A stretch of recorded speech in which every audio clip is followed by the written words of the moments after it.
Tonight, before we begin, I want to tell you something simple and quiet. If you had been out there on the Wild West plains, in those nights so cold the air felt like it had teeth, you wouldn't have survived because you were tough, but because you learned a small set of rules fast. Rules repeated every day, and because someone beside you stayed calm enough to guide your hands when the cold started stealing your thoughts. And that's what this story is. A slow-burning sleep tale about how pioneer families learned to negotiate with the night rather than defeat it. If you enjoy these kinds of stories, you can leave a like and subscribe, only if it genuinely helps you. And if you feel like it, tell me in the comments where you're listening from and what time it is there, because it always amazes me how, while we're talking about a frozen past, someone is listening from a warm city, someone from a quiet apartment, someone with rain at the window, and yet for a few minutes we all step into the same frontier darkness. Now dim the lights, get comfortable, breathe a little slower, and come with me into the west at the exact moment the sun drops too fast, as if it doesn't want to be caught there, and the sky bruises purple and deep blue, and the wind begins to feel personal, like a cold hand searching your collar, your wrists, every small mistake in your layers. You are part of a pioneer family arriving as evening begins to claim the prairie, and there is no town glow ahead, no friendly inn, no neat little promise of warmth waiting in the distance. Only a wide horizon that looks empty until you realize emptiness is its own kind of threat, because out here there is nothing to slow the wind, nothing to soften the temperature when it falls, and nothing to catch you if you misjudge the hour. A plain historical truth is that thousands of westward moving families in the 19th century had to stop wherever night caught them, especially in the early stages of settlement, when towns were still more like future ideas than real places. And tonight is one of those stops, the kind you don't plan for in your imagination, because in your imagination you always arrive somewhere, but in real frontier life you often simply run out of light.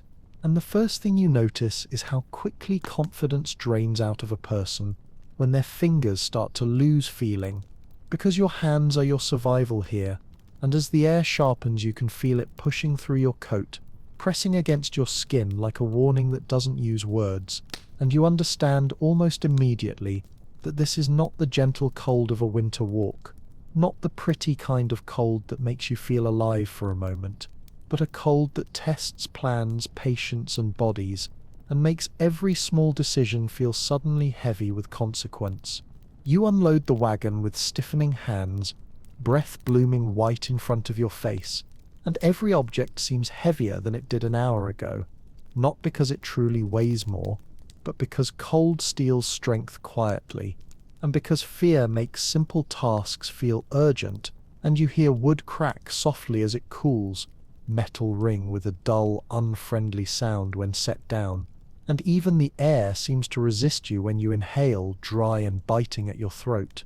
Some old frontier accounts include a quirky little belief that the first night of a winter stay set the tone for the whole season, sleep badly, and the winter would punish you again and again. And whether that was superstition or just a way to force exhausted people to keep moving, it worked. Because nobody wants to believe they're building a future of misery with one careless evening, so you work past the point where your shoulders ache, past the point where conversation feels like wasted heat, and you notice how the family moves together without much talking, because speech is a luxury and motion is warmth. The children are guided gently but firmly, hands kept busy, not because you need their labor as much as you need them not to stand still, because standing still is dangerous now, and you feel it the second you pause, that deep chill settling into your legs like something trying to anchor you to the ground, and you learn fast that movement creates warmth, and stillness invites cold inside. The prairie itself begins to sound different as darkness thickens, the wind brushing the grass low like unseen fingers, and somewhere far off an animal calls, distant and unconcerned, and when you finally get a fire going it looks almost embarrassing against the size of the night, just a trembling circle of orange in an ocean of black, and you crouch near it with your hands out, feeling relief as heat touches your skin. But even that comfort is fragile, because step back a few feet, and the warmth disappears instantly, and you realize the fire is not a solution, only a temporary truce. There are historians who argue about whether early settlers burned fuel too quickly on nights like this, driven by fear rather than calculation. And it's easy to imagine how that happened, because the instinct is to feed the flame until it roars, to demand proof that you are winning. But the smarter part of you, maybe the part that wants sleep, already knows roaring fires. Eat wood fast and send heat upward where it can't hold you. And you begin, even here, on this first brutal evening, to understand that survival is not dramatic. It is controlled. You lay out blankets carefully, every layer precious, and when you test the ground with your hand you pull back quickly, because the soil steals heat without mercy. And you understand why people spoke of the land as something that could either hold you or drain you depending on how you treated it. And you pull the children closer, rubbing their arms and backs, whispering reassurance you are not fully sure you believe, because the truth is the night hasn't even fully arrived yet. And already the cold is asking its quiet question, how much warmth can you afford to give away? For a brief moment the wind pauses as if catching its breath, and the stars appear with startling clarity, cold light scattered across the sky in numbers you've never seen before. And the beauty distracts you just long enough to soften the edge of fear, and you lie down fully dressed, boots loosened but not removed, because you learn quickly that boots left off can become boots you cannot put back on, and you keep them close within reach in case something forces you up in the dark. Sleep, when it comes, is light and broken, because your mind stays half awake, listening for changes in the fire, the wind, the children's breathing, the small sounds that tell you whether you are still safe. And as you drift, you feel the cold press at every gap in your clothing, every thin spot beneath you, testing you patiently, not with violence but with persistence. And you understand, maybe for the first time in your life, that out here survival is not comfort. It is managing discomfort just well enough to last until dawn. And when morning finally arrives, it does not arrive with warmth. It arrives with stiff muscles, fogging breath and ash where your fire used to be. And you step outside and the light reveals what the dark was hiding. Your camp is exposed on all sides, and wind slides freely across the land unhindered by trees or hills. And you realize that tonight will be worse unless you build something stronger before the sun disappears again. So you begin the way so many families did, not with a dream of a perfect cabin, but with a desperate practical goal. Block the wind first, even if everything else is crude, even if the walls lean, even if the roof is thin, because on the frontier, the difference between not warm and less cruel is the difference between waking up and not waking up. You gather what you have, logs if you're lucky, wagon boards if you're not, canvas, spare tools, anything that can become a wall, and the work falls into a rhythm that keeps you alive. Lift, set, brace, repeat, breath steadying, blood moving, fingers regaining just enough feeling to keep going, because silence would mean stopping, and stopping means cold. And as the sun begins to slide down again, too soon, always too soon, you look at the rough shape rising from the prairie, and you know it won't be pretty, it won't be airtight, it won't impress anyone back east, but it stands, and standing means a chance. And that is where we'll pause for now, right at the edge of the second night, with your shelter half made, your hands aching, your family close, and the sky already turning dark again. You continue, because out here stopping is not a choice. And the second night approaches with the same quiet confidence as the first, except now you understand just enough to be afraid in a more focused way, the kind of fear that sharpens instead of freezes you. And as the sun lowers again, you feel time press against your shoulders, reminding you that whatever stands when darkness arrives is what will stand between your family and the cold. The shelter you've raised is rough, more suggestion than structure, boards uneven, logs stacked with haste rather than care, gaps wide enough to slide fingers through. Yet the moment you step inside you feel the difference immediately, because the wind no longer runs freely across your body. It hesitates, slows, changes direction. And that hesitation is everything, because cold that pauses can be managed, while cold that rushes cannot. You begin sealing without ceremony, packing mud into cracks with bare hands until your fingers burn and then go numb and then burn again, pressing grass, scraps of cloth, anything soft enough to interrupt the flow of air, and the smell of damp earth rises around you, sharp and grounding, a scent that will soon become familiar, almost comforting, because it means the walls are learning to hold. This is not craftsmanship, it is survival work, and historians still argue whether early settlers cared at all about how these first cabins looked. But standing here with cold crawling up your sleeves, you understand the answer clearly, because beauty does not stop wind, straight lines do not keep children warm, and perfection is something you can afford, only after you've lived long enough to want it. Inside, the fire is moved closer to the center of this new space, small and careful, not allowed to roar, because you already feel how smoke collects under the low roof when the wind drops, stinging your eyes, settling into your throat, and you accept the trade without debate, because smoke is uncomfortable but cold is dangerous. And many families before you made the same calculation night after night. As darkness settles again, the sounds change, the wind no longer howling freely but pressing and testing, sliding along the outside of your walls like a curious animal.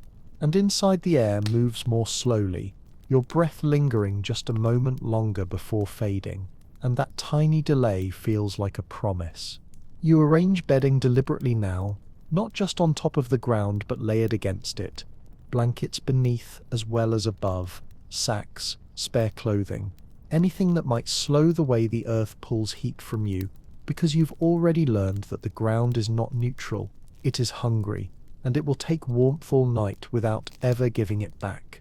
Children are placed where the air feels stillest, guided without explanation, because explanations waste breath and time, and you notice how quickly they adapt, how they stop asking questions and start copying movements, learning the unspoken rules of this place faster than you thought possible. You lie down fully dressed again, hats pulled low, sleeves tucked, boots loosened but kept close, and the fire burns lower than last night on purpose, because you are learning restraint, learning that a steady glow lasts longer than a bright flame, and as you close your eyes the cold presses in, but differently now, not as a sudden shock but as a slow, patient presence, testing seams rather than attacking all at once. Sleep comes in fragments, shallow but real, and you wake often without knowing why, checking the fire, listening to the wind, adjusting a blanket over a shoulder that has gone cold, and this half-sleep becomes its own rhythm, a quiet conversation between your body and the night. Sometime before dawn the temperature drops again, sharply enough that you feel it even through layers, and the shelter responds with soft sounds, wood contracting, mud stiffening, and you wake fully for a moment, heart quickening, until you recognize the noises for what they are, not failure, just adjustment. The structure settling into the cold the same way your body has learned to do. Morning comes grey and thin, light slipping through cracks you didn't notice in the dark. And when you sit up your muscles protest, stiff and sore, but they move, and that alone feels like success, and you step outside to see frost stretched across the prairie, every blade of grass outlined in white, beautiful and indifferent. This is when you understand something crucial, something many pioneers wrote about without ever quite naming nights or one during the day. And if you want to sleep tonight, you must work now, because whatever warmth you fail to prepare will be taken from you later without apology. You begin again, thickening the walls from the outside with piled earth, shoveling soil up against the boards, until the lower half of the shelter disappears into the land, and the effect is immediate, the interior growing quieter, the wind's voice dulling, because packed earth holds steady where air does not.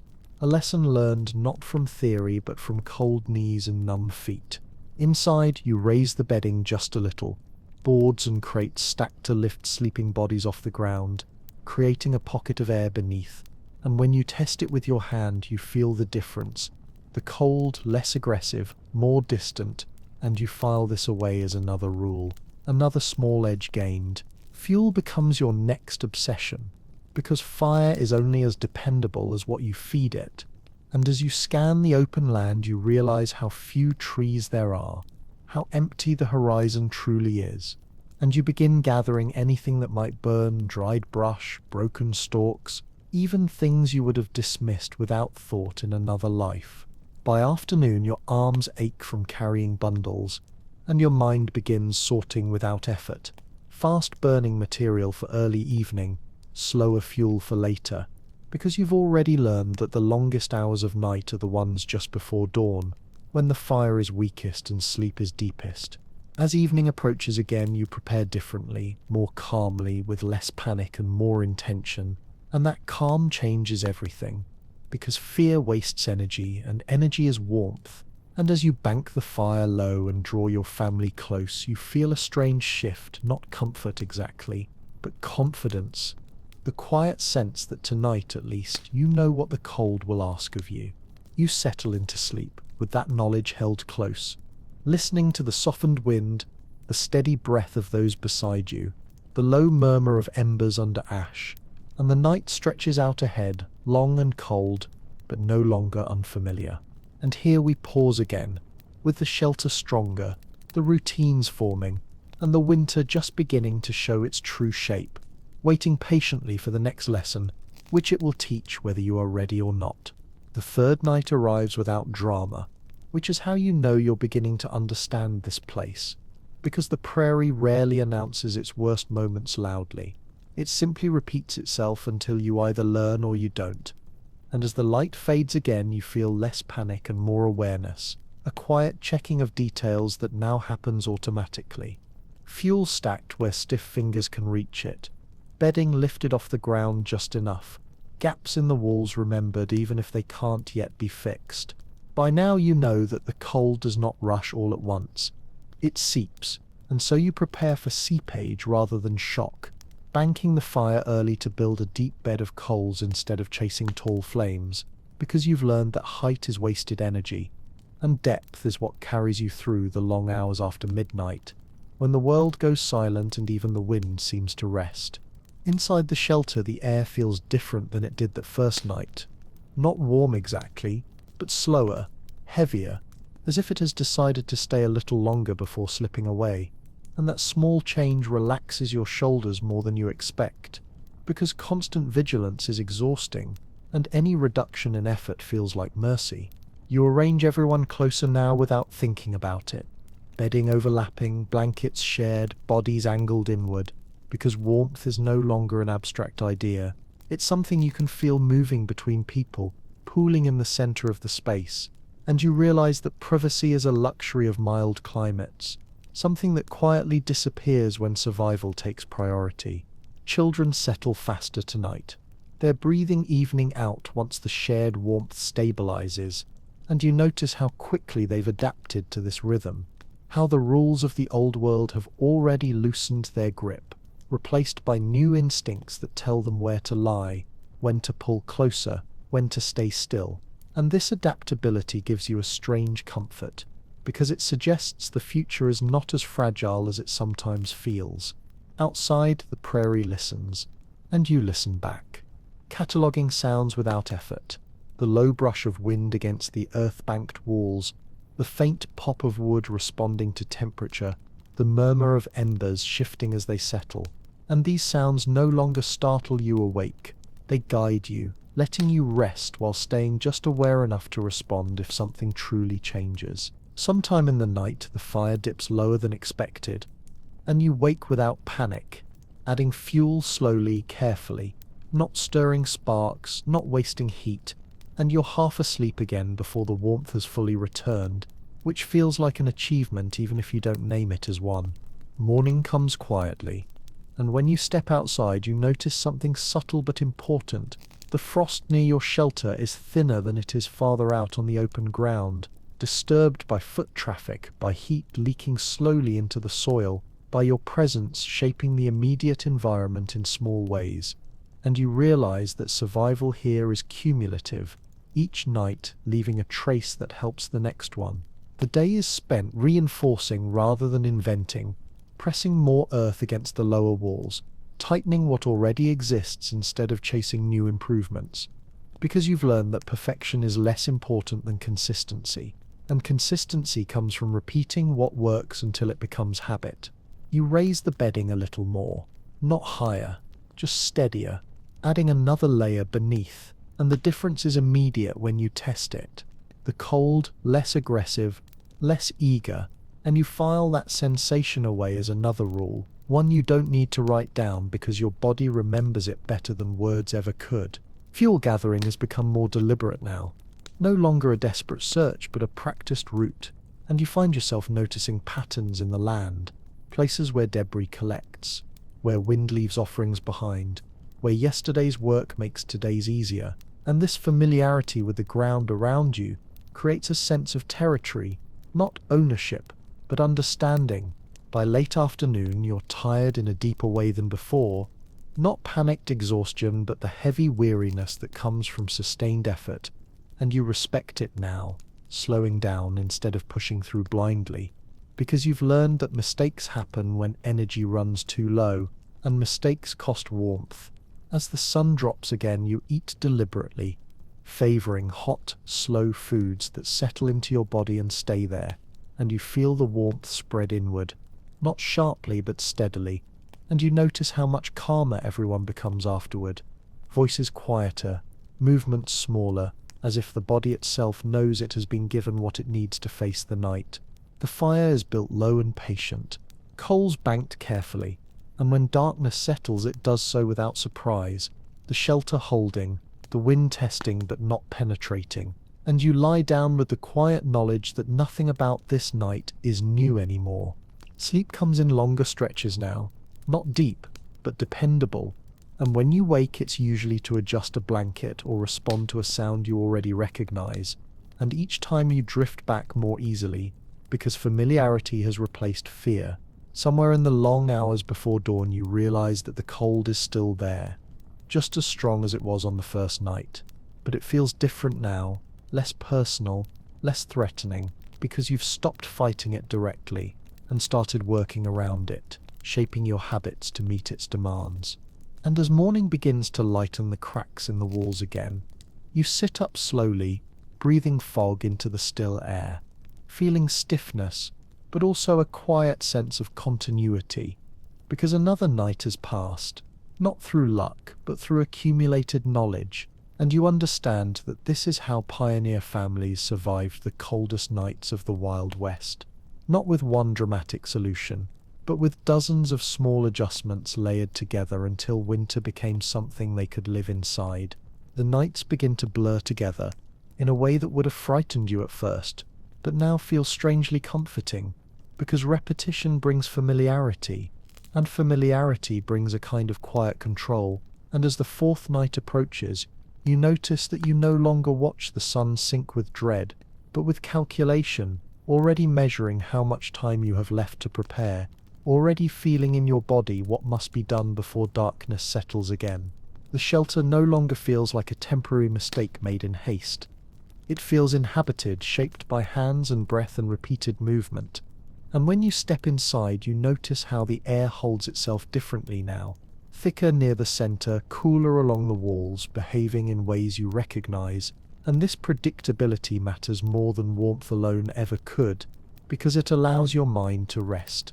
You tend the fire earlier than before, not because it is colder, but because you understand timing now, understanding that warmth created before night deepens, lasts longer than warmth chased after fear arrives, and as you bank the coals low and steady, you feel that familiar reassurance in the sound they make, not snapping or hissing, just settling into themselves. Clothing is adjusted without discussion, layers chosen carefully, sleeves tucked, collars pulled high, hats kept on even indoors, and these habits no longer feel strange or restrictive.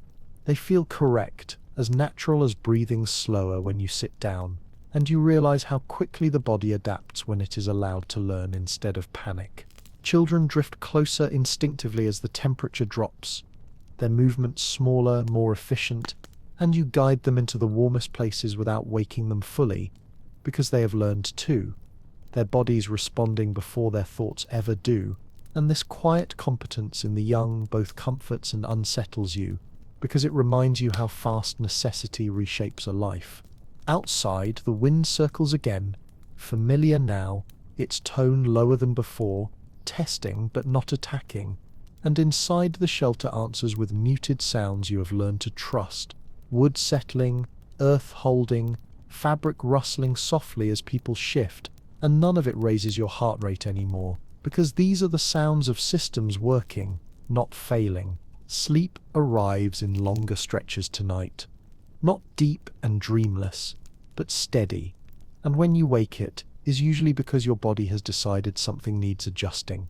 A blanket pulled closer, a shoulder turned away from a draft you already know exists, and you make these changes without opening your eyes fully, drifting back almost immediately, sometime near the coldest hour of the night, when the world outside feels paused. You wake and listen, and for the first time you realize there is no urgency in your listening, no scanning for danger, only a calm checking, the way someone checks the weather out of habit rather than fear, and that realization settles over you like another layer of warmth. Morning comes again, pale and quiet, and you wake stiff but functional, muscles protesting but responding, and you take a moment before rising to notice how the night has left you intact, not rested exactly, but preserved, and in this place preservation is success. The day is spent maintaining rather than expanding, tightening what already exists, reinforcing weak points, drying clothing near the fire, checking seams in quilts, because winter is not impressed by big changes, it is worn down by small consistent ones, and you find yourself appreciating this rhythm, work followed by preparation followed by rest, each part feeding the next.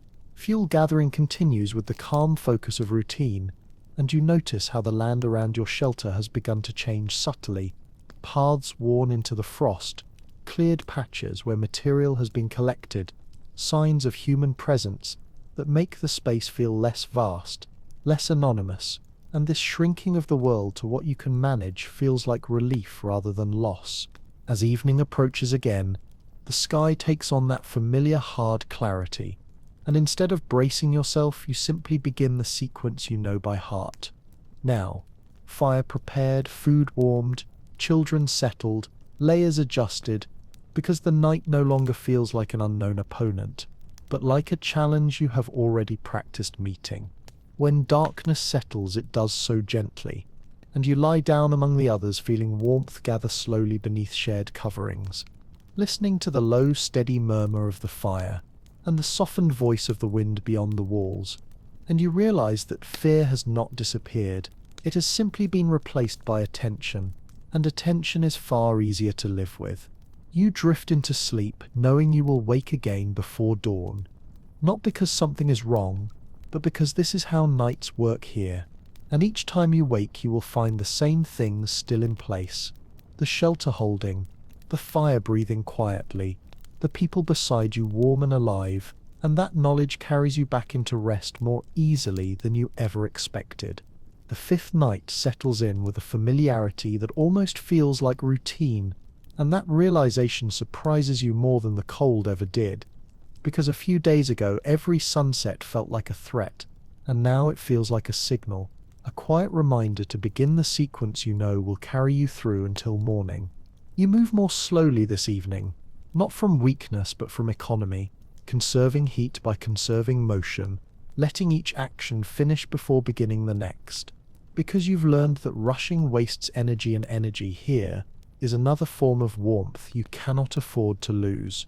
The fire is prepared with the same care as always, coals drawn together gently, fuel added in small measured pieces, and you listen to the sound it makes as it settles, already able to tell by tone alone whether it will last long enough, and that small confidence relaxes something deep in your chest.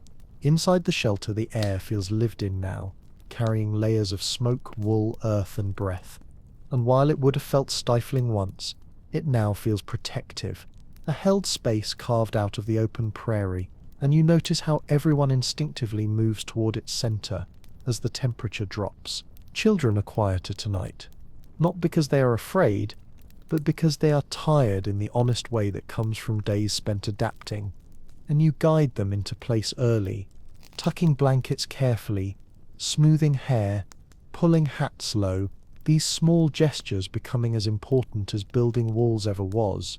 Outside, the wind rises and falls without urgency, testing the shelter out of habit rather than malice, and inside the walls respond in ways you now recognize immediately. The low creak of settling wood, the dull resistance of packed earth, sounds that no longer mean danger but stability. You lie down among the others and feel warmth collect gradually, not suddenly, and you realize this is the difference between surviving by chance and surviving by practice. Because nothing about this night depends on luck anymore. It depends on what you did hours ago, and days ago, and on what you will do again tomorrow. Sleep arrives in layers, shallow at first, then deeper, then light again, and when you wake it is not with alarm, but with awareness, checking the fire, adjusting a blanket, listening for a sound you already understand, and each time you settle back more easily than before.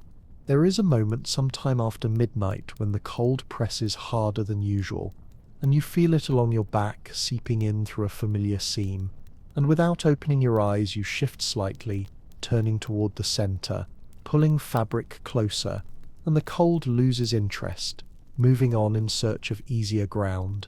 Morning arrives quietly, carried in on pale light and stiff limbs, and you sit up slowly, feeling the familiar ache, but also something else now, a sense of continuity, because the night did not take anything new from you. It asked the same questions and you gave the same answers. The day that follows is unremarkable in the best possible way, filled with maintenance rather than crisis, small repairs, careful drying of clothes, steady fuel gathering, and these tasks no longer feel like emergency measures. They feel like life, shaped differently but still recognizable. As evening approaches again, the sky hardening into its familiar colors, you feel no rush of fear, only readiness, and you begin once more, knowing exactly how this night will unfold, knowing you will wake and sleep and wake again, and knowing that each repetition makes the next one easier.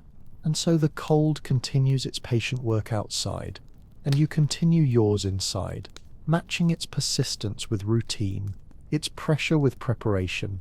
And as you settle in once more among the quiet breathing of those beside you, the night stretches ahead, long but manageable, waiting for the next small lesson it will offer.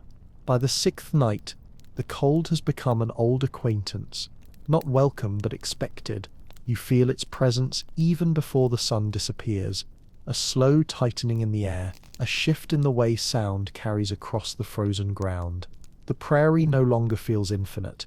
It feels enclosed by distance, the horizon wrapped around you like a wall made of silence and frost. You begin preparing almost automatically now, as if your body remembers before your thoughts catch up.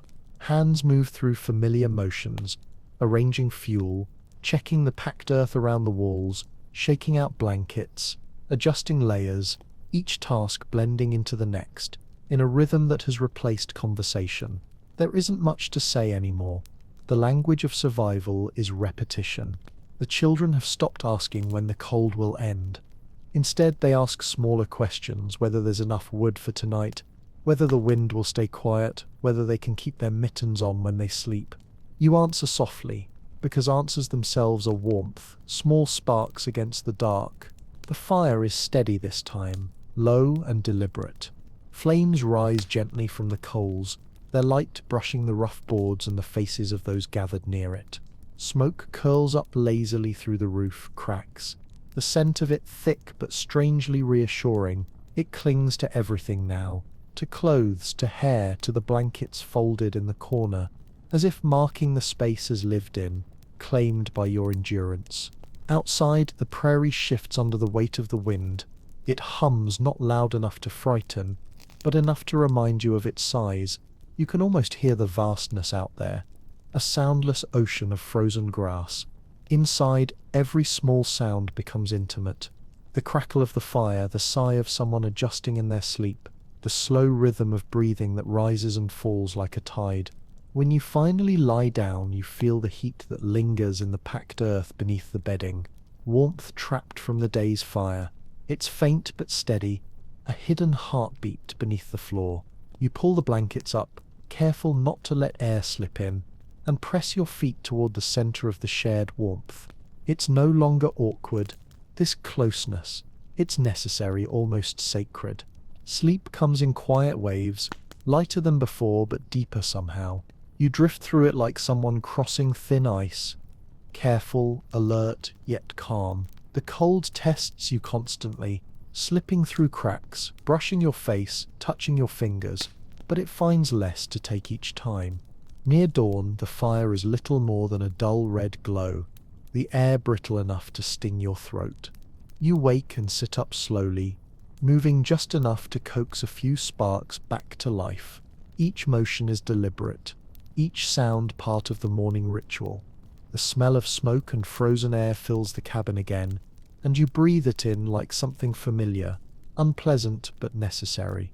Outside, the frost glitters across the open land, endless and still. Your breath hangs in the air, merging with the mist that rises from the half-buried cabin. You realize that winter here is not an enemy to be beaten. It is a teacher, one that demands attention more than strength.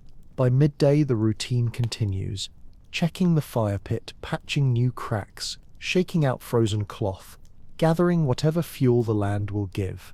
There is no sense of victory, only rhythm, a pattern that keeps you alive. Every day is a repetition of choices that seem small but carry weight. When to move, when to rest, when to light the next fire. As night approaches again, you no longer fear it. You simply accept its arrival the way you accept breath or hunger, something inevitable, part of the landscape of living. The cabin glows faintly through the cracks in its walls, a fragile ember on the frozen prairie. And as you settle once more beneath heavy quilts and shared breath, you understand that the cold no longer defines you. It has simply shaped the rhythm of your days. You sleep knowing that, in the endless contest between warmth and winter, the only real victory is to wake again when morning comes. By the seventh night, the cold begins to show its real power. It's not louder, not harsher, just more patient. It waits for moments of stillness, for any lapse in attention. You can feel it in the air long before sunset, that quiet metallic taste of deeper winter settling in. The prairie no longer hums or sighs, it holds its breath. Even the wind seems exhausted, dragging itself low across the frozen ground. You've stopped thinking of survival as an act of courage. It has become something slower, something quieter, an endurance built out of countless small decisions, repeated with precision. The cabin smells of smoke and earth and wool, the scent of human persistence. Every board is darkened with soot now. Every surface carries the mark of hands that refuse to stop working. Rations have grown tighter. Meals that once warmed you for hours now vanish in minutes, leaving only the illusion of heat.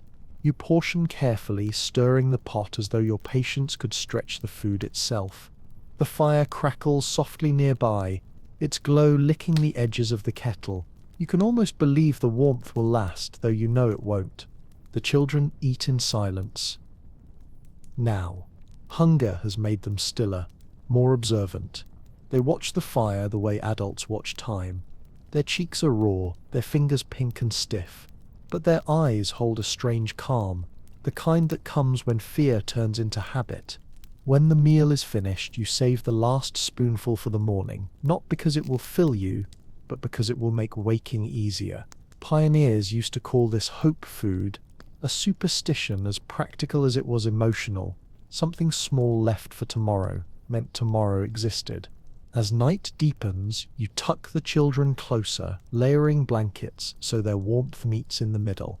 The air bites sharper than before, reaching through cracks that have already been patched a dozen times. Your own fingers burn, then fade to numbness.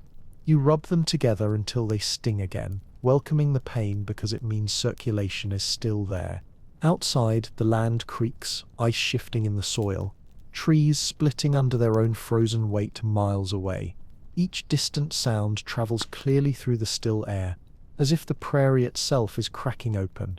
You imagine other families scattered across this vast silence, tending their own fragile fires, each one a tiny island of human noise in an endless frozen sea. When you finally lie down, the fire has been reduced to red coals and ash, breathing softly in the dark. The cold presses harder now.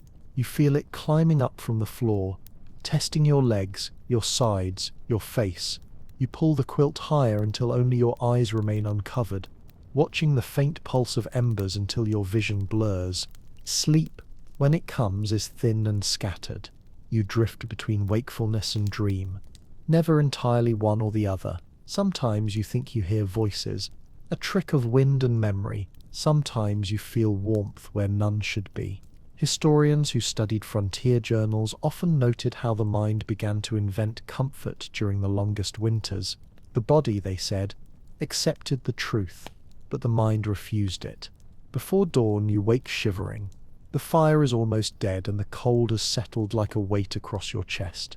You push yourself upright slowly, each movement deliberate, and add the last few scraps of fuel. Smoke curls weakly upward, hesitant at first, then steadier. The faint orange light touches the children's faces, softening their features, making them look peaceful again. You sit there for a long time, rubbing your hands together, staring into the rekindled glow. The world outside remains unmoved, grey, endless, absolute, but inside this cabin, something stubborn continues to breathe, and as the faintest light of morning seeps through the warped boards, you realize the truth every pioneer learned in their own way. You never really conquer the cold. You simply outlast it one night at a time until the thaw comes, or until it decides you've earned it. By the 8th night, the cold feels different, not weaker, just older, quieter, as if it has settled into its full power and no longer needs to prove anything. You can sense it in the air before sunset, that heavy stillness that tells you the temperature will drop lower than before. The land seems frozen not only in surface but in sound. Even the horses outside barely move, their shapes outlined in frost like sculptures waiting for spring. Inside, the rhythm continues. The day ends the same way every day ends now, with work. The fire must be tended, the bedding shaken free of ice crystals, the damp clothes dried as best as possible near the embers. No one rushes anymore. Rushing wastes breath, and breath is warmth. Everything is done in slow motion, deliberate and measured, as if the entire family has learned to move in the tempo of winter itself. The children help quietly. They know their tasks without being told, fetching small bundles of grass, folding blankets, checking the fire. Their faces glow in the firelight, soft orange against the darkness, and you feel something deep in your chest that's not quite pride and not quite sorrow, something heavier that doesn't have a name. Out here, there's no room for childhood, as the world once knew it. There's only learning and enduring. Dinner is smaller tonight. A thin stew that smells of smoke and onions, the last bit stretched with melted snow. You eat slowly, not out of manners, but because it lets the warmth stay longer. The taste is faint, but the heat matters more than flavor now. The children blow on their spoons as if the meal itself might disappear if handled too quickly. When the pot is empty, silence returns, but it's not an empty silence. It's full of the fire's crackle, the shuffle of feet, the small creak of settling wood. Outside, the moon rises sharp and cold. Its light spills across the prairie like frost made of silver. The world looks motionless, but you know better. You've learned to listen. Beneath the surface, the earth itself is shifting, groaning softly under layers of ice. You hear distant cracking, the muffled echo of frozen water breaking apart, and you wonder how far sound can travel on a night like this. How many miles separate you from another family, hearing the same noise and feeling the same quiet ache of survival. When you finally lie down, every movement has its own sound. The whisper of fabric, the sigh of breath, the soft thump of someone turning over in their sleep. You can feel warmth gathering again in the small shared space between bodies. It's not comfort exactly, but it's enough. The fire's glow touches the edges of the room, barely, and you find yourself tracing the shadows it makes on the wall, the way they stretch and shrink like they're breathing with you. Your thoughts drift the way they do now every night, half dream, half memory. You think of the place you came from, where winter had boundaries, where the cold was a season, not a presence. You remember the sound of glass windows, of neighbors' footsteps, of distant voices in the dark. Out here there are no such sounds, only the wind and the breathing of those you love. You miss the old world, but the longing no longer hurts. It feels distant, faded, like a story you once heard told by someone else. At some point the fire drops too low. The light fades from orange to red, from red to a deep pulsing ember. You wake, not from cold exactly, but from the change in sound, the silence where the crackle should be. You add more fuel, slow and steady, careful not to wake the others. Sparks lift into the air, catching the light of the moon through the roof cracks. For a moment it feels as though stars have entered the cabin. You sit there, half awake, staring at those floating sparks until they fade, and realize that you've stopped counting nights. You no longer measure survival by time. You measure it by warmth. How long it lasts, how deep it sinks into your bones before the next morning arrives. The cold presses closer again before dawn. You pull your coat tighter, listen to the soft, steady breathing around you, and whisper a promise you don't even realize you're making. To hold through one more night, and another after that. Outside, the frost waits patiently. Inside, the fire answers. Quiet, but alive. By the 9th night, the sky turns strange. It doesn't darken in the usual way, slowly, gently, but drops heavy and fast, the clouds thick and bruised, the air tense and electric. You feel it first as pressure in your chest, the way storms announce themselves before they arrive. There's no sound of thunder, no flash of light, just a slow gathering of silence so complete that it feels alive. You've seen winter nights, but this one is different. The cold is no longer just an absence of warmth. It's movement, force, something with intention. You can taste snow in the air before it falls, a dry bitterness that sticks to your tongue. And when it begins, it's not gentle. The flakes come thick and fast, sideways, driven by a wind that screams instead of sighs. Inside, you brace the door with a beam of wood, your hands numb by the time you push it into place. Snow slides along the cracks in the wall like sand through a sieve. The roof hums with the sound of impact, soft at first, then heavier, as if the sky itself is collapsing. You glance at the fire. Its light looks small now, fragile, its flickering edges swallowed by shadow. No one speaks. You all listen. The sound of the storm fills everything, wrapping around the cabin, pressing against it from every side. The walls creak under the weight of snow piling fast above them.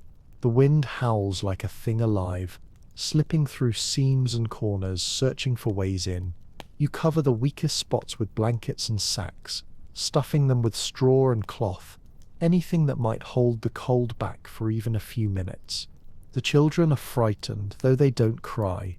Their eyes are wide, reflecting the orange glow of the fire. You tell them stories, not to distract them, but to anchor them. Stories of the old country, of spring markets, of warm rivers and apple trees. The words stumble out softly, half memory, half prayer. As the hours stretch, the sound outside grows louder, deeper, no longer just wind, but a constant roar. The fire bends with every gust that finds its way through the cracks. Smoke stings your throat. The cabin breathes unevenly, wood expanding and contracting like lungs under strain. Every sound feels amplified. The hiss of snow on hot iron, the distant pop of ice breaking, the faint, rhythmic rattle of something loose outside, maybe a shutter, maybe a branch. By midnight, you can't tell how deep the snow has grown. The windows are gone, buried under white. The air inside grows heavy and dry. You breathe smoke and heat and human closeness. The walls tremble. but they hold. You press your palm to one of the logs, and it's cold, colder than it should be, but steady. That steadiness keeps you going. Someone starts coughing. You stir the fire, careful not to let the flame burn too high. You ration the fuel with the precision of someone counting heartbeats. Each piece of wood added feels like a decision between now and later. The storm doesn't stop. It changes tone. It moans now, lower, slower, a kind of exhausted fury. The sound moves across the roof, around the corners, then away for a moment, just long enough for you to hope it's ending, before circling back harder than before. You doze sitting up, face turned toward the fire. Sleep and waking blur together until both feel the same. You dream of the sound of snow, of footsteps muffled in drifts, of the prairie moving like a sea. When you wake, you can't tell whether hours or minutes have passed. The fire is smaller but still alive. Its glow fills the cabin with a dull amber light. Around you, everyone is sleeping in strange, twisted poses, wrapped in blankets, mouths half open, faces pale in the glow. You pull the covers tighter around the children, and feed the fire one more piece of wood, knowing it's one less for tomorrow. Outside, the wind roars again, but you're not afraid of it anymore. You're only aware of it. The way you're aware of your own heartbeat, something that happens whether you notice it or not. You sit there a while, half dreaming, half listening, watching the sparks rise and vanish into the black air above. You think of the snow piling higher, the door buried, the world erased beneath it, and you realize that, even trapped here in this small trembling cabin, you have something the storm doesn't. You can wait, and so you do. When morning finally arrives, it doesn't arrive with light. It arrives with silence. The storm is gone, but the silence it leaves behind is heavy, almost unreal. The world outside the cabin feels erased. No wind, no movement, no sound, only a dim grey glow seeping through the roof cracks. So faint you can't tell where the sky ends and the snow begins. For a long moment you don't move. You just listen, waiting for some sign that the world is still out there. Then, a soft groan from the roof, a shift, a sigh, and a thin trickle of powdered snow falls through a gap in the boards. You stand, slowly, testing your weight against the floorboards, and brush the flakes away. They melt instantly on your hand, cold water on warm skin, proof that the world somehow continues. The air inside is thick with the stale scent of smoke and breath. Every surface glows faintly orange from the dying fire. The others are still asleep, faces half buried beneath blankets, their chests rising and falling in slow rhythm. You can see frost crusting the edges of the quilts, tiny white crystals glimmering where their breath meets the air. When you open the door, it doesn't open. It pushes back. You shove harder, and feel resistance. Snow packed tight, heavy as earth. The storm has sealed you in. You press again, until a small wedge of light appears, thin and cold, and what you see is not a landscape, but a wall. The cabin is buried almost to the roofline. For a moment you feel a strange calm. This, too, is part of the rhythm now. The prairie trying to erase you and you quietly redrawing the lines. You fetch a shovel, its handle rough and splintered, and begin to dig. The snow is dense, wet at the surface but powdery beneath. Every scoop falls soundless, as if the world itself has been muffled. Your breath forms clouds in front of you, each one catching faint sunlight as it filters through the low grey sky. The silence is so complete that even the scrape of wood against snow feels sacred. You keep digging until a small corridor forms, a narrow passage that leads out into the open air. When you finally step outside, the light blinds you. The world is white, utterly white, so bright that it hurts to look at.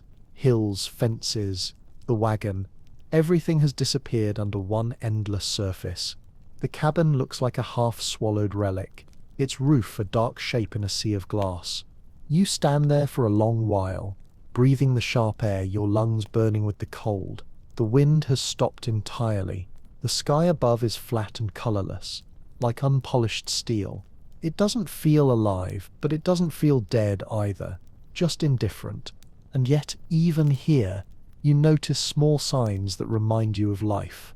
The faint crunch of snow beneath your boots, the creak of the cabin walls adjusting to new weight, the slow, steady rise of smoke from the chimney, a thread of warmth in an endless field of frost.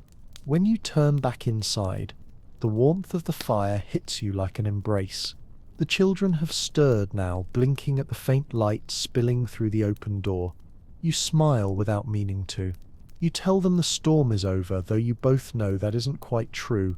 Out here, nothing ends. It only pauses.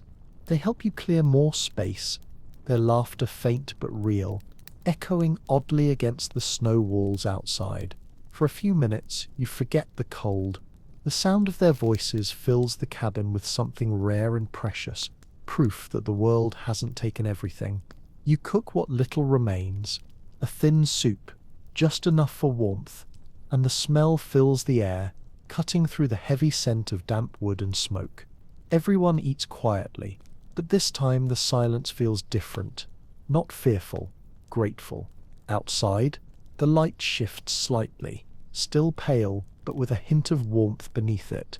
A single drop of melted snow falls from the roof, landing in the dirt floor with a sound so small you almost miss it. You glance up, watching as another follows, then another.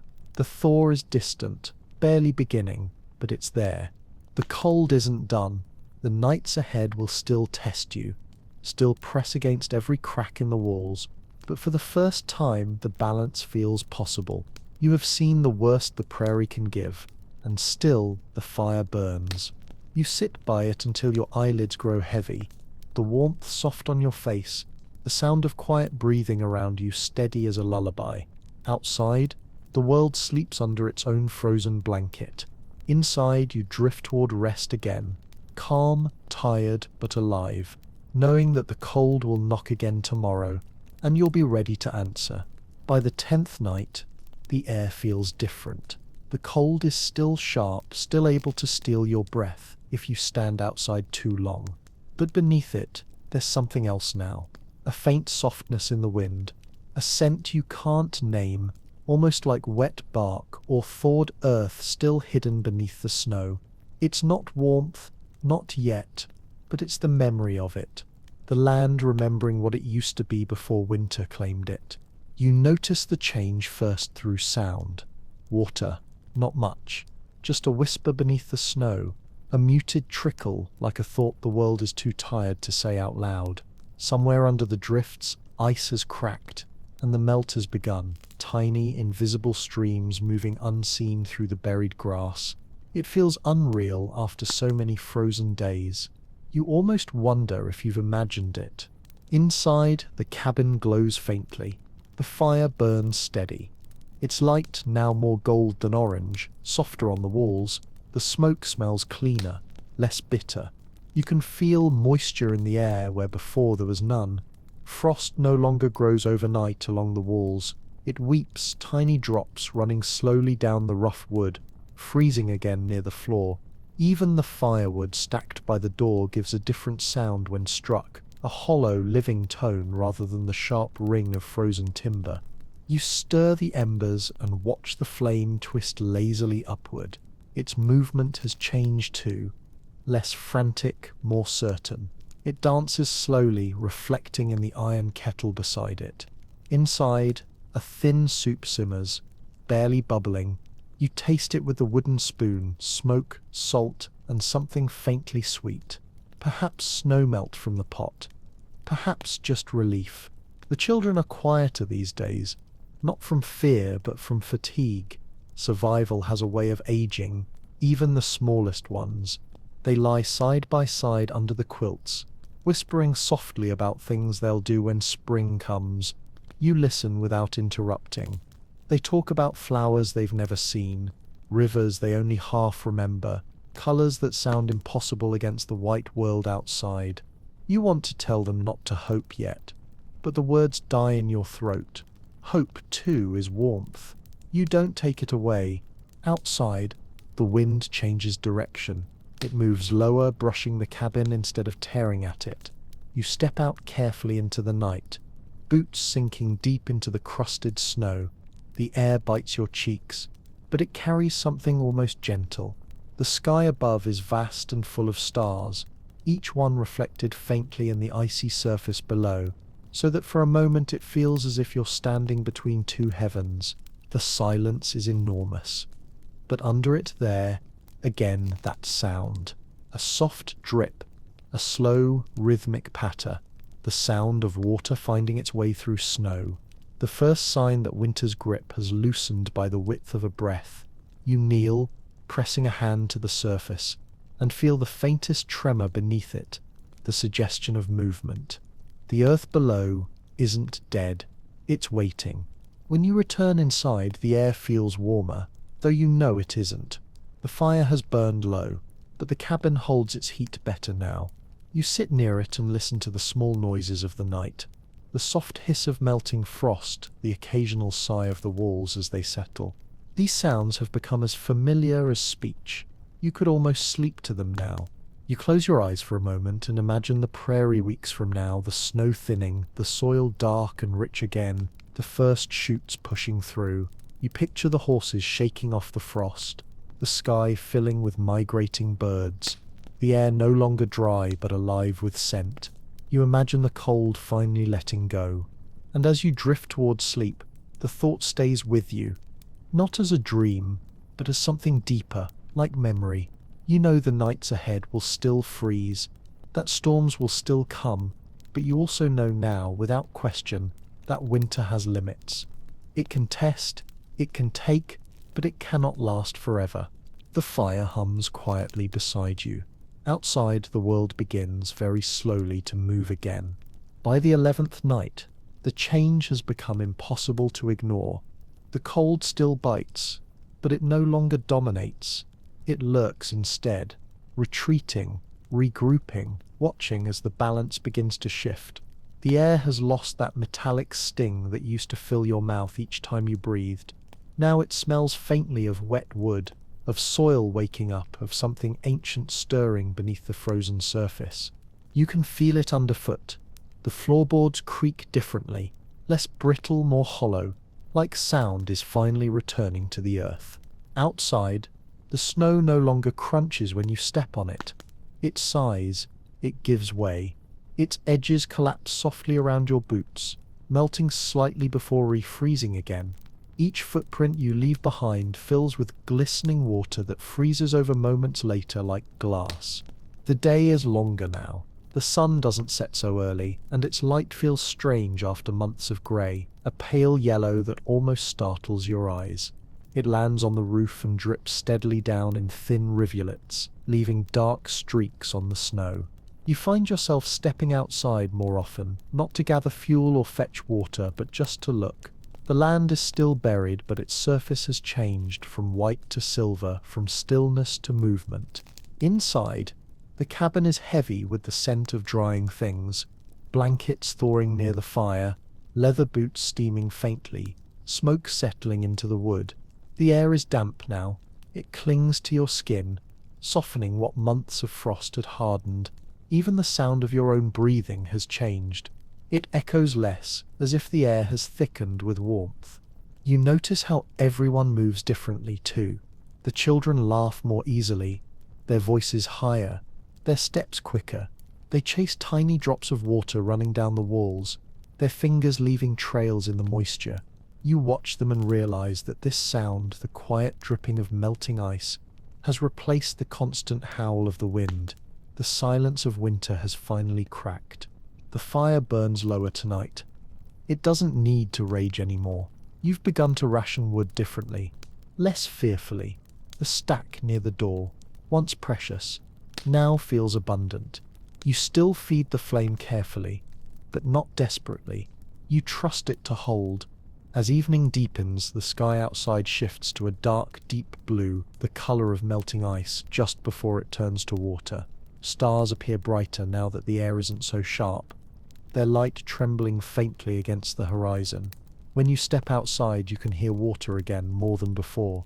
It runs beneath the snow in invisible veins, whispering softly, like the land itself is breathing in its sleep. You kneel beside the drift that has covered the wagon since the storm. The edges are thin now. Your hands sink into the snow, and beneath it you touch something solid, cold, but dry. The wagon still exists. The world beneath the white blanket still waits, unchanged, just hidden. For a moment you stay there, hand pressed to it, and feel the strange weight of time. All these weeks of frost, of fire, of waiting, and now, finally, the first sign that endurance wasn't just an act of defiance, but a bridge towards something else. When you go back inside, the cabin feels smaller but warmer, filled with a kind of energy you haven't felt since autumn. The children are asleep early, cheeks flushed, their hair damp with the new humidity. You add a final log to the fire, listening to the slow hiss as moisture escapes from the wood. The flame catches, golden and slow. You sit beside it, hands stretched toward the heat, eyes half closed. The air smells of earth now, faint and hopeful. The walls weep tiny drops that catch the firelight like dew. Outside, the snow shifts, sliding softly in sheets from the roof. Each sound feels like a promise. The thaw has begun, not fully, not safely, but enough. Enough to remind you that even the hardest winters end by degrees, not in triumph, but in quiet surrender. And as the fire hums beside you and the water murmurs just beyond the door, you find sleep more easily than you have in months. You dream not of warmth, but of movement, of rivers breaking loose, of soil softening, of a horizon that finally breathes again. By the 12th night, the world outside the cabin has begun to move. You can hear it long before you see it. A deep, rhythmic cracking in the distance, like slow thunder rolling beneath the ground. The sound startles the children at first. Then you realize what it is. The snow is breaking. It doesn't melt quietly. It collapses. Entire drifts slide down in muffled waves, sloughing off the land in long drawn-out sighs. The prairie, once smooth and white and endless, now buckles and shifts as if something beneath it is waking up. You open the door carefully, and the air that greets you is sharp and wet, heavy with the scent of thawed soil and wood smoke. The light has changed too. The moon hangs lower now, fuller, reflected in thousands of puddles scattered across the frozen field.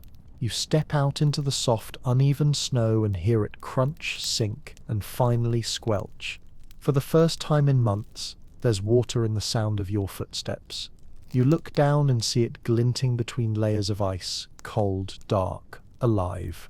When you breathe, the air tastes faintly of mud and something green you can't quite name yet. You remember this smell, spring, not here yet, but close enough to send a shiver down your back that has nothing to do with cold. Inside, the cabin has grown damp but comfortable. Steam rises from the drying wood stacked near the fire. The logs hiss softly when burned, filling the air with the sound of tiny raindrops. It feels strange after so long to smell moisture again. The walls no longer hum with frost. They sweat instead, glistening with droplets that run down into the cracks of the floor. You notice how the children's voices carry differently now, no longer muffled by heavy air but light, echoing off the damp boards. They laugh again as they help gather melting snow in a pot to boil for drinking water. Each drop that falls from their hands into the kettle sounds bright, alive. When night deepens, the sound of the thaw continues. The land outside seems to exhale after holding its breath all winter. Icicles snap from the roof and fall into the snow with soft crystalline thuds. Every so often, a distant rumble rolls through the air as another snowbank gives way somewhere beyond sight. You can feel the tremors under your feet. The earth is shifting. You sit by the fire, watching its reflection shimmer faintly on the damp floorboards. The flame itself has changed color, more yellow than orange now, burning slower, steadier. The smoke curls upward, meeting a roof no longer lined with frost but slick with condensation. The smell of wet ash and steam fills the air. It's still cold, but it's no longer a killing cold. It's a fading one, the kind that lingers only because it doesn't know where else to go. And for the first time since autumn, You realize you can sleep without fear, not deeply, not carelessly, but peacefully. The kind of peace that comes not from victory, but from endurance. As you lie down, the blankets feel different too, softer, heavier with moisture, but warmer in a human way rather than a desperate one. The children curl close again out of habit more than need. Their breathing is even. The fire burns low but confident, like it knows its purpose is almost complete. Outside, the snow keeps falling, not from the sky but from the trees, from rooftops, from itself. Each collapse echoes softly through the night, blending with the crackle of the fire into a single gentle rhythm, the sound of winter letting go. You close your eyes, hearing it, feeling it. The cold still lingers, but it's losing its language. It no longer speaks in hunger or silence. It sighs, it drips, it melts, and beneath it all, the ground, dark, heavy, patient, begins to breathe again. By the 13th night, the world has begun whispering again. The silence that once wrapped the prairie like a shroud has thinned. Sound moves freely now, carried by air that no longer cuts, only chills. You wake to the faintest rhythm outside the cabin, a soft, uneven pattering. At first you think it's water dripping from the eaves again, but when you listen closer, the pattern changes. Hesitant, quick, alive. You open the door, and there they are. Tracks, dozens of them, pressed shallow into the thawing snow, some small like mice or hares, others sharp and narrow, the kind made by birds testing the ground after too long away. You crouch, tracing one with your finger, feeling the damp softness of the earth beneath. The snow gives easily now, thin and grey and melting fast. The air smells of life again, not warmth, not flowers, not yet, but life. Wet grass, exposed roots, animal musk. The wind carries it into the cabin when you open the door wider, and for the first time in months it doesn't sting your face, it brushes it. Gentle, curious.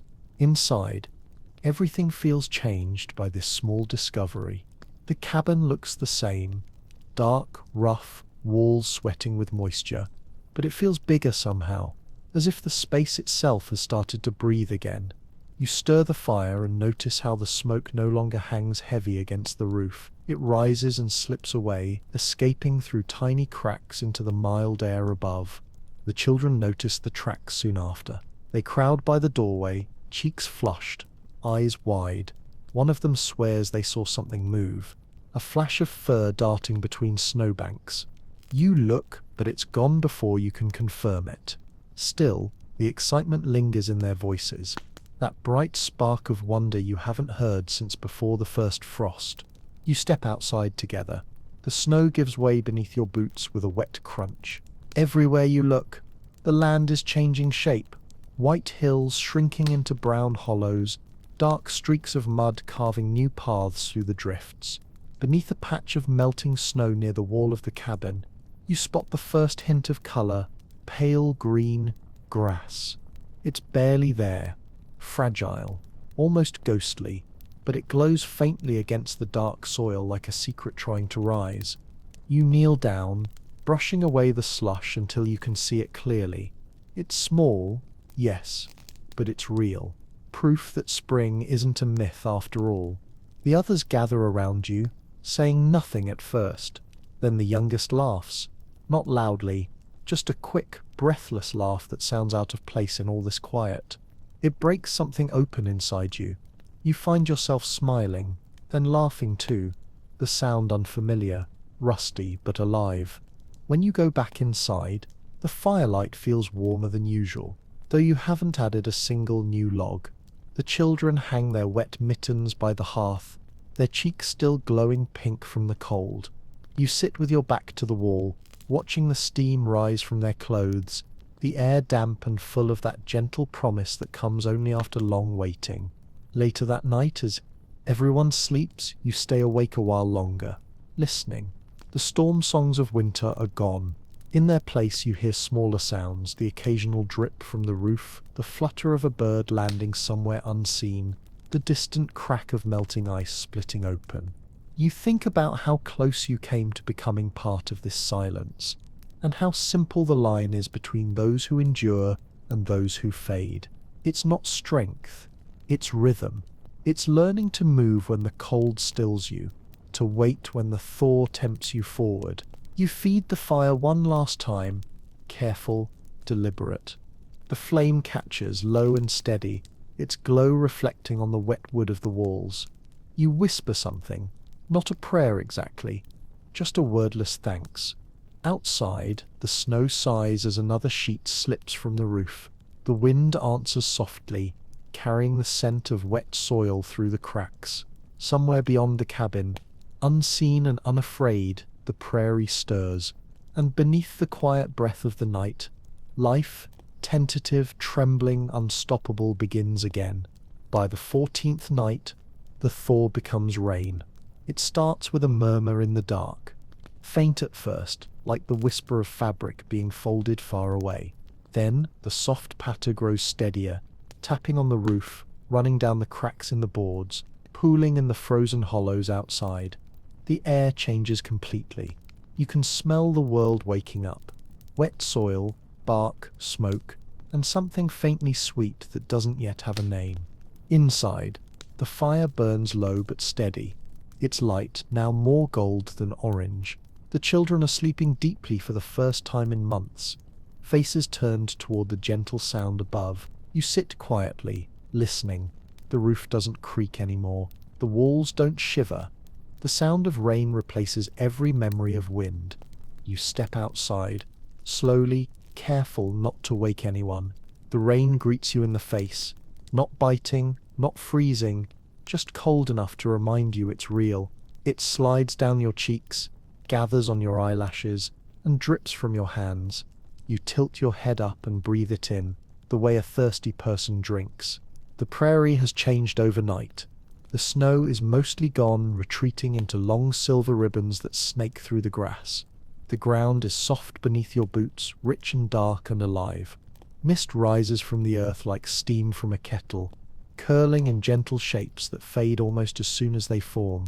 The horizon, once white and endless, is streaked with color, grey, green, brown, the faintest hint of gold from the hidden moon. A single bird calls somewhere in the distance.